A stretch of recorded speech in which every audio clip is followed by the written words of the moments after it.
এই ভিডিওটা দেখে কি মনে হইতেছে? মনে হইতেছে না আমরা হচ্ছে বাংলাদেশের কোনো একটা গ্রামে চলে আসছি, ভ্যানে করে ঘুরে বেড়াইতেছি।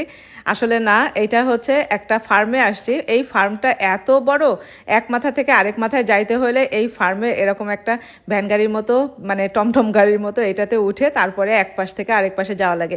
তারপরে দেখেন এই যে ফার্মে এসে দেখি কত ধরনের ফল যে আছে এখানে, আর গাছ ভরা এরকম ডাব হয়ে রয়েছে। আমরা বললাম যে আমরা ডাব খাবো। তারপরে এই যে একটা লোক এসে আমাদেরকে এই যে গাছ থেকে এরকম ফ্রেশ ফ্রেশ ডাব পেড়ে তারপরে কেটে সুন্দর করে দিল।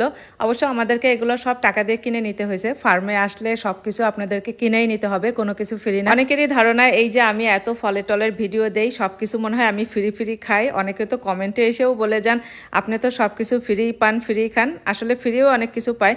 তারপরে এই যে দেখেন ওদের এখানে কিন্তু অনেক সুন্দর এই যে গ্যান্ডারি ছিল, আখ, তারপরে এই যে আখের রস করে ওরা আবার একটা বোতলের ভিতরে করে তারপরে বিক্রি করে।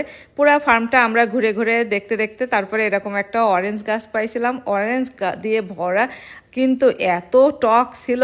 কেমন লাগলো আজকের ভিডিও অবশ্যই কমেন্ট করে জানাবেন। কোনো প্রশ্ন থাকলে কমেন্ট করে জানাতে পারেন।